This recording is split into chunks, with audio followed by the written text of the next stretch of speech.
Bienvenidas, bienvenidos a Charlas Magistrales, programa que patrocina la Barra Mexicana de Abogados y Abogadas.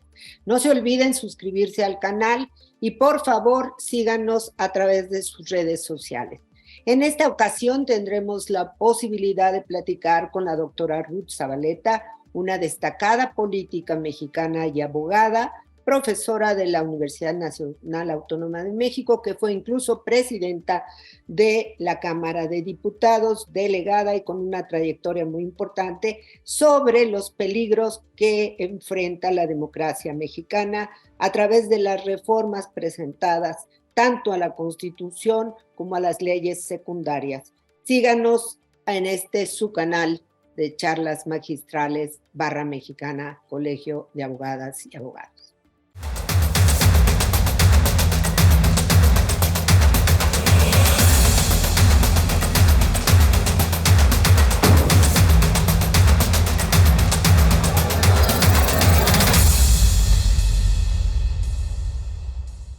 Ruth Zabaleta Salgado es licenciada en Sociología Política, maestra y doctora en Derecho Constitucional por la UNAM. E imparte las materias de Poder Legislativo, Teoría Política, Sociología Jurídica y Derecho Indígena en la Facultad de Derecho. Fue reconocida como Mujer Política Latinoamérica 2012 por la Asociación de Voces Vitales que dirige Hillary Clinton. Fue jefa delegacional, diputada local, diputada federal en 2 legislaturas y presidenta de la mesa directiva de la Cámara de Diputados del 2007 al 2008. Integrante del claustro de doctores de la Facultad de Derecho del Consejo Mexicano de Asuntos Internacionales y del Consejo de Politólogos de Banamex. Conferencista de temas de igualdad de género, violencia contra las mujeres, división de poder, democracia y partidos políticos. Comentarista en Enfoque Radio, columnista en el periódico Excelsior y la revista México Social, coautora de libros sobre igualdad y violencia de género, política y división de poder. Bienvenidas, bienvenidos a un capítulo más de Charlas Magistrales, patrocinado por la Barra Mexicana de Abogados y Abogadas. En esta ocasión tenemos la oportunidad de platicar con la doctora Ruth Zabaleta, una destacada política mexicana con una trayectoria muy, muy importante en el trabajo legislativo y ejecutivo. Más adelante hablaremos de su currículum. Pero bueno, en esta ocasión comentaremos sobre todo la reforma constitucional que el presidente López Obrador envió a la Cámara con respecto a los contenidos para fortalecer o no la democracia y el organismo independiente para vigilar los procesos electorales. Una reforma que ha generado una enorme controversia no solo dentro de nuestro país, sino también fuera de nuestro país. Ruth, ¿tú te hubieras imaginado una reforma como estas por un gobierno que se dice de izquierda? Bueno, yo creo que ni yo ni nadie nos imaginamos que el presidente López Obrador y la Cuarta Transformación, incluidos sus partidos no solamente de Morena, sino sus aliados, tuvieran la idea de presentar una reforma constitucional primero y cuando no pudieron lograrlo, presentar leyes secundarias que modificaran pues todo el modelo democrático que hemos ido construyendo en los últimos, ¿qué será? 40, 50 años para consolidar la democracia. Nadie lo pensaría porque ellos se han dicho que son de izquierda, que están luchando por la democracia, que luchan por la dignidad de las personas, por los derechos humanos. Sin embargo, las reformas que se han propuesto no son pro-humanos ni para garantizar derechos políticos de los ciudadanos, sino por el contrario, creo que están lesionando principalmente el derecho a tener la libertad de la votación.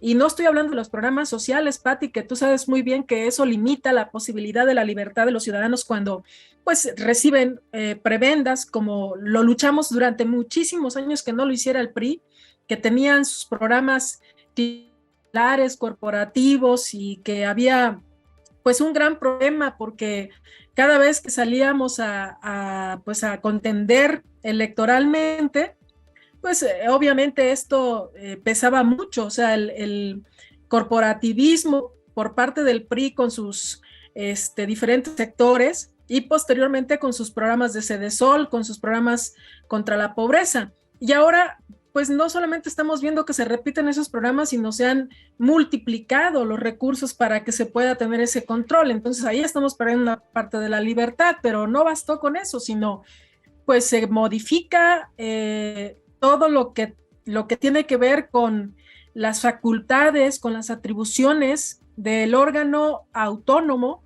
Le quitan esa autonomía desde mi punto de vista, hasta en las leyes secundarias lo intentan hacer, que eso es contra la Constitución y eso vamos a ver qué va a suceder. Lo limitan para que no pueda, pues en determinado momento ser garante de esta libertad de los ciudadanos en términos políticos. ¿A qué me refiero? Que en el momento que tú le quitas recursos al Instituto Electoral, que le quitas facultades, le quitas personal, profesional incluso, que le quitas las posibilidades de hacer un trabajo eficiente y eficaz, pues simplemente estás desapareciendo la posibilidad de que haya legitimidad en las elecciones. Esta legitimidad por la que pues luchamos durante muchísimos años para que los gobernantes realmente fueran electos mediante reglas democráticas, mediante reglas transparentes, que pudieran garantizar que a quien estábamos votando en la urna, pues era el que tenía el cargo.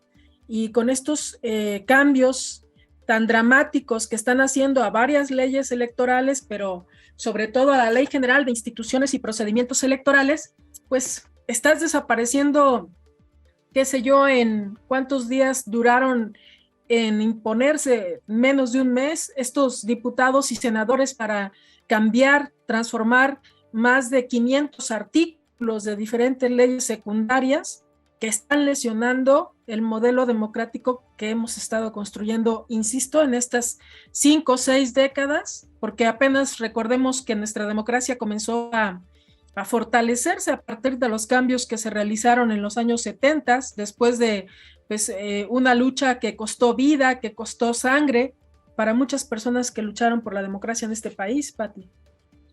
Bueno, quizá la preocupación que tú manifiestas ha sido la preocupación de la mayor parte de las y los ciudadanos que se manifestaron contra estas reformas y que lo van a seguir haciendo, y de y los legisladores que también votaron en contra. Obviamente vienen varias acciones, acciones que tienen que ver con la legitimidad de dichas reformas, el llamado Plan B del gobierno. Incluso la barra de abogados se ha pronunciado abiertamente sobre la preocupación de estas reformas y lo que significa de aprobarse como un retroceso en nuestro sistema democrático al quitar, como señalas, facultades al órgano independiente que es el responsable de esta vigilancia. Hay que decirlo, México es uno de los países reconocidos a nivel internacional porque todo el problema de su proceso electoral siempre estuvo acompañado de fraudes o de otro tipo de conductas que hacía imposible la expresión ciudadana. Los últimos años, sobre todo a partir de pasar del IFE al INE, pues digamos que fue un cambio cualitativo porque finalmente ese cuestionamiento no está presente. De aprobarse estas reformas estaríamos regresando a los 70s, 80s, Ruth, al control del aparato del Estado, también de los padrones electorales, de quién va a gobernar. Ellos calificarían prácticamente el proceso electoral. ¿Qué escenario estaríamos viviendo? Algo parecido a lo que pasa en algunos países de América Latina, donde la democracia ha perdido terreno.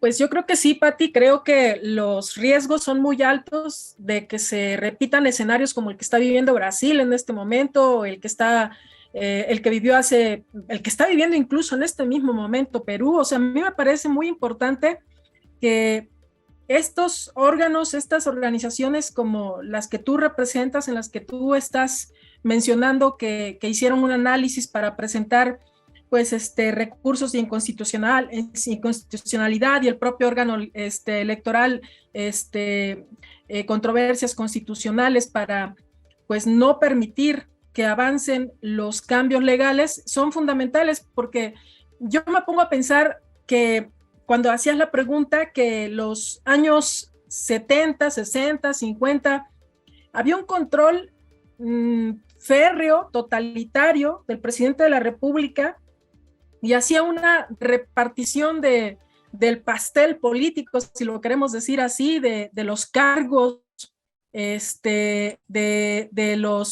las presidencias municipales, las gobernaturas, las diputaciones y senadurías. Aquí estaríamos en un escenario peor, porque desde mi punto de vista, el presidente López Obrador ha demostrado que no permite que ninguna persona política que esté fuera de estos partidos que lo están apoyando o de este control que él mantiene directo con Morena tenga posibilidades de participación política. Es decir, no están pensando ser incluyentes por medio del corporativismo, ¿no? Que lo criticamos tanto, sino desaparecer a los adversarios, ser solamente ellos, no permitir que haya ni siquiera esos partidos satélite que antes había y que le ayudaban muchísimo al gobierno con la votación para legitimar pues sus decisiones. Hoy no, hoy estamos viendo un presidente autócrata que quiere pues abarcar todo el ámbito político y no permitir que nadie por fuera haga participación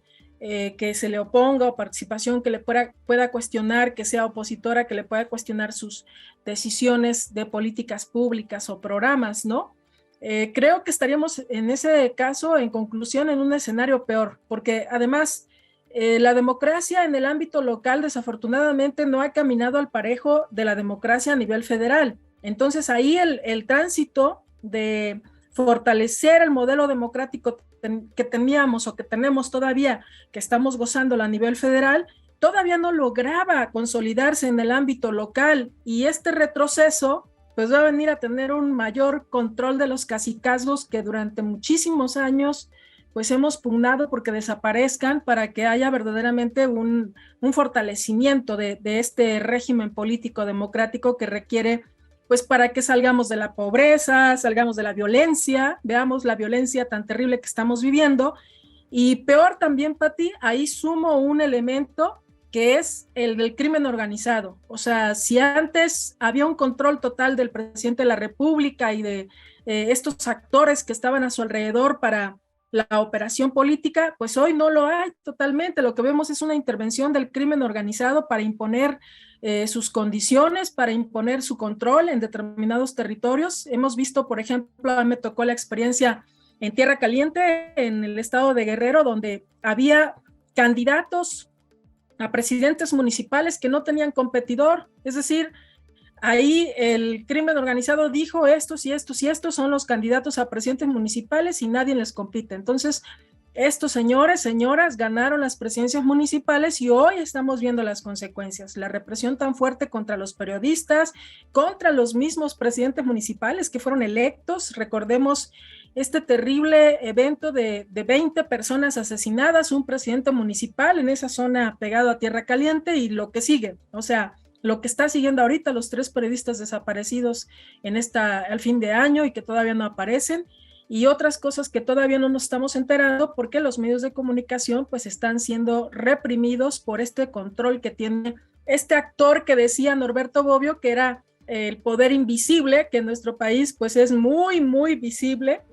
Ya vimos de qué son capaces, ya vimos el atentado contra Ciro Gómez Leiva y otras cosas terribles que han estado sucediendo, y esto vendría a empeorar, no a mejorar las condiciones. O sea, el control que el presidente quiere tener y sin opositores y tener esta autocracia que está imponiendo a partir de sus decisiones de quitar el órgano electoral o de afectarlo de esa manera, pues está, yo creo que proyectando un escenario muy oscuro para nuestro país.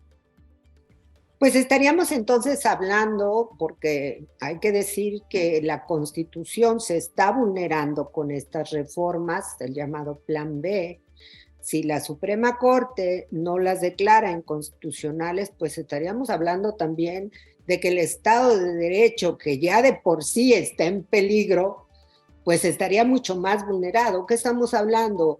O vamos por el Estado de Derecho y la democracia, o tenemos un Estado fallido, controlado por grupos que hoy se califican incluso de terroristas a nivel internacional, como es el crimen organizado. Lo acabamos de ver con esta captura, en donde el Estado se volvió realmente un una situación gravísima para la población, la vulneración de derechos tan graves y el nivel de poder que tienen estos grupos que gobiernan en buena parte del país. Entonces estamos hablando de un Estado fallido, de un Estado entregado al crimen organizado, o podemos esperar una defensa del Estado de Derecho.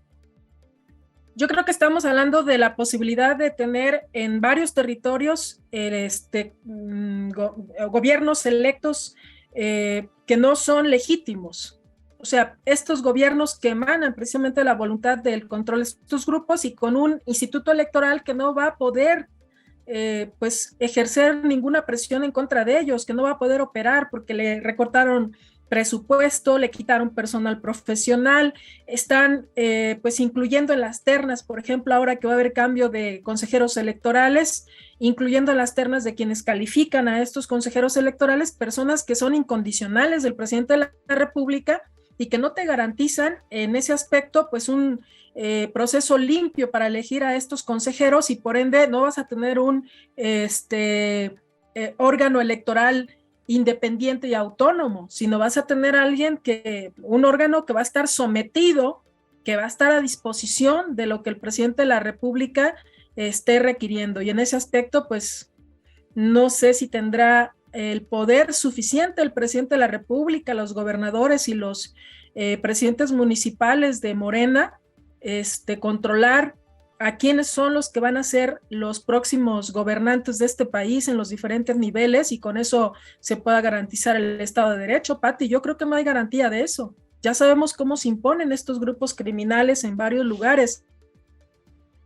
Bueno, hay de hecho regiones... Pero creo, Pati, que esa es una parte nada más. Sí, creo que esa es una parte nada más. Creo que el daño mayor es al modelo democrático en general, o sea, en el ámbito federal y estatal y a las posibilidades de restringir las libertades políticas de los ciudadanos en México. O sea, el modelo que se va a imponer es un modelo que no garantiza la legitimidad de quienes lleguen a los cargos de gobierno y que haya siempre cuestionamientos y dudas respecto a quienes tienen este poder político para ejercer la presidencia de la República, las gubernaturas o las presidencias municipales o las diputaciones o las senadurías. Bueno, yo creo que a las y los mexicanos nos falta mucho apropiarnos de nuestros derechos políticos e electorales. Creo que en ocasiones no tenemos el conocimiento total del alcance de estos derechos. Creo que los partidos políticos no han jugado el papel que debieron de jugar en la promoción y defensa de los derechos. Y creo también que hay un malestar muy legítimo de la sociedad frente a los partidos políticos. Y eso no podemos omitirlo. Partidos y grupos políticos, yo creo que se ha construido una clase política adinerada, una clase política que se ha apropiado de los recursos, que poco han hecho para lograr un fortalecimiento de la ciudadanía, que poco han hecho para mejorar la situación de vida de las personas. Y creo que hay en buena medida, parte de esta reforma se justifica en el enorme costo que tiene la democracia en México, que bueno, por supuesto cuestan las democracias, pero también yo diría en un hartazgo que las y los ciudadanos tienen con respecto a los partidos políticos, el hecho de reducir recursos, y bueno, voy a decir algo que no debería, pero eso de que hay partidos, a veces yo no sé si son partidos o grupos delincuenciales porque se han organizado para generar esos recursos y desaparecer, es algo que dramáticamente hemos visto en la historia de la democracia mexicana. Entonces, pues, ¿qué tendríamos que hacer? Porque también hay que escuchar las voces críticas de esto y que, por supuesto, mucha gente favorece. Nos cuesta mucho la democracia, es cara, efectivamente es cara. Hay partidos políticos que no sirven para nada, que han sido comparsas, lo que antes eran los partidos comparsas del PRI, pues ahora son los partidos comparsas de Morena. Cuesta mucho al erario. Entonces son situaciones legítimas. ¿Cómo fortalecer los derechos políticos, el ejercicio y al mismo tiempo dejar que efectivamente estos partidos políticos desaparezcan, porque una cosa terrible de la reforma es que se pueden intercambiar votos, ¿no? O sea, le voy a dar los votos para que siga explotando el erario público mientras siga siendo mi incondicional. Yo creo que el colmo de la corrupción, pues es ya esa reforma que otorga votos que las y los ciudadanos no damos a determinados partidos. Pues yo creo que eso fue lo que a final de cuentas contuvo la aprobación de la ratificación de la aprobación en la Cámara Revisora de estas reformas legales, Pati, el hecho de que los mismos integrantes del partido en el gobierno estuvieron inconformes de que se les fuera a hacer esta transferencia de votos a determinados partidos que sabemos bien que cada vez que hay elecciones se acomodan en donde mejor les va, que no son realmente partidos, sino son prácticamente empresas privadas. Pati, yo creo que aquí tienes razón y la ciudadanía mucho más, por supuesto, en el aspecto de criticar a los partidos políticos y su responsabilidad ahora tendrán que asumirla, o ya la han asumido, y tendrán que seguir uniéndose. Creo que esta idea de hacer frentes electorales para enfrentar pues a Morena y sus aliados es positiva, pero falta más. Los partidos tienen que regresar a las calles, tienen que regresar a hacer su labor que venían haciendo y hacer una revolución interna desde mi punto de vista respecto al trabajo que deben de realizar como partidos, porque ya, como bien tú lo dices, una clase política adinerada se adueñó de los partidos, de los cargos públicos, de las candidaturas internas a partir de que tenían ese poder económico. Recordemos que el Partido de la Revolución Democrática empezó a transitar a un modelo en donde quien tenía más votos internos era el que tenía las posibilidades de ganar la elección interna, y se volvió más cruda la elección interna que la elección constitucional, incluso. ¿Por qué? Porque era quien tuviera mayor clientela era el que podía ganarte, y así se fueron quedando los que tienen los que lograron tener estos cargos, estas representaciones, fueron los que tenían dinero para que a la hora de ir a votar en las convenciones, en los congresos, tuvieran votos. Eso implicaba, pues obviamente, que no eran personas que estaban preocupadas por el bien común, sino que tenían los recursos para prácticamente, lo digo así cínicamente, comprar su candidatura. Entonces eso distorsionó, por lo menos en el PRD, distorsionó muchísimo la posibilidad de las causas políticas, de tener causas para salir a la calle y hablar con los ciudadanos y que ellos vieran que queremos cambiar o transformar a la sociedad para beneficio de ellos. Eso se fue perdiendo, y así fue sucediendo mientras fueron ingresando al poder, a la alternancia del poder, el PAN, el PRI y el PRD. O sea, a mí me parece que también el PRI, a pesar de que ya había perdido la presidencia y luego regresa, no cambió nada su forma de trabajar. Seguían teniendo estas élites del poder y lo siguen haciendo. Estas élites que se han apoderado de las estructuras de los partidos, poniendo sus candidatos. O sea, aquí hay un problema, me parece que grave de parte de los partidos, asumir que no pueden seguir funcionando como lo han hecho hasta este momento, que si bien es cierto las redes sociales ayudan para promover a un personaje, eso no es todo, que debe de haber causas, debe de haber programa, proyecto, identidad con los ciudadanos, pertenencia. O sea, esto se perdió. Entonces los partidos políticos tienen que volver a salir a la calle, tienen que volver a conectar las necesidades de los ciudadanos para que les crean, y tienen que asumir su responsabilidad en la construcción o la reconstrucción de la democracia. Yo tengo confianza en que los partidos están tomando sus prevenciones, que están tratando de remontar esta situación tan complicada que se les presentó después de la elección del 2018, en donde los votos, la cantidad de votos con las que llega el presidente López Obrador, pues le da una legitimidad casi invencible. Pero bueno, pues ya hemos visto que no ha cambiado ni la economía, ni la violencia, ni la inseguridad, ni los problemas pues más sentidos de la población, Pati, como son las desapariciones forzadas que se han incrementado, los desplazamientos de cientos de personas, la migración que se ha estado reprimiendo en lugar de resolverse. O sea, varios problemas que podríamos mencionar en este momento a pesar de la bonita fotografía del presidente de la República con el presidente de Estados Unidos y el presidente de Canadá, pues sabemos muy bien pues que aquí abajo las cosas están muy mal.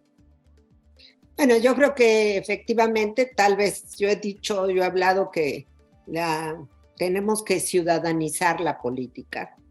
De otra manera, si las y los ciudadanos no nos apropiamos de la política, pues vamos a seguir teniendo estas clases que se asemejan ya casi a la realeza en el mundo, ¿no? Que si no soy yo, es mi hijo, es mi hija, cedo el trono y me acuerdo mucho de los caciques de los 60, ¿no? Este distrito es de la CROM, este de la CTM, este de esto, y así me imagino, porque al final de cuentas esas formas no democráticas siguen vigentes, incluso con la paridad, ¿no? Te llevas cada sorpresa en materia de paridad que resulta complicado. Pero el problema que yo veo es que los partidos políticos se pusieron de acuerdo para hacer imposible casi una candidatura ciudadana. Hoy en día puedes mejor registrar un partido que lograr una candidatura ciudadana. Pues yo creo que los tenemos que vencer. Tenemos que ir hacia esa candidatura ciudadana, tenemos que llevar a la gente que nos representa a las cámaras, y eso es muy importante. Y bueno, yo diría que los ciudadanos estamos en una situación muy grave, porque por un lado hay que pelear para que la democracia no desaparezca en términos reales, logremos tener autoridades independientes, y por otro lado, pues para que las clases políticas de los partidos se abran a la ciudadanía y pueda efectivamente generar nuevos estándares. ¿Cómo vamos en esas reformas a pesar de tener una sentencia de la Corte Interamericana en materia de derechos humanos sobre candidaturas ciudadanas? Pues yo diría que no es muy esperanzador. No es muy esperanzador, pero hay una ilusión, Pati, cuando pues se refiere, por ejemplo, a candidaturas de primera vuelta en diferentes grupos cívicos que han estado participando en los últimos meses y que lograron la movilización de pues el mes de diciembre, creo que 13 de noviembre. Esta movilización para defender al INE me parece que se puede consolidar en pues un frente ciudadano que obligue a que los partidos políticos vayan a la primera vuelta y logren tener candidatos ciudadanos, o sea, candidatos que abanderen las causas de los ciudadanos, pero que también sean respaldados por los partidos políticos si estos quieren volver a reactivarse como partidos. Creo que no hay otra solución. Una candidatura ciudadana de unidad donde los ciudadanos voten, vayan a votar en una primera vuelta y ese candidato logre unir o candidata logre unir en el ámbito de la competencia presidencial, la competencia a la gubernatura, las competencias a las diputaciones y senadurías, o sea, que todo se vaya a primera vuelta y que ahí se elijan a los mejores actores que hayan hecho algo relevante y la ciudadanía se los esté reconociendo en ese momento para que logren abanderar pues estos frentes electorales que son indispensables en este momento para poder pues combatir este intento de desaparecer la democracia por parte del presidente y Morena y sus aliados. Pati. Pues muchas gracias, Ruth Zavaleta, un placer haber platicado contigo y bueno, continuaremos más adelante en este avance de estas reformas o efectivamente la resolución sobre las acciones de inconstitucionalidad que se presentarán y que muchas de estas pues serán discutidas en la Corte. Un abrazo y mucho éxito. Muchas gracias, Pati, mi reconocimiento a ti, mi admiración y cariño. Un abrazo. Igualmente, Ruth. Como ustedes habrán escuchado a la doctora Ruth Zavaleta, la democracia mexicana continúa en peligro. Continúa en peligro por las reformas a las leyes secundarias presentadas, por la posibilidad de que se quite el control del proceso electoral a autoridades independientes y regrese en buena medida al control del gobierno, como sucedía en los años 70, 60. Existe peligro también por los grupos de poder, entre ellos el crimen organizado, que siguen gobernando en buenas partes de la región del país. Es decir, no solo nuestra democracia está en peligro, también está en peligro el Estado de Derecho.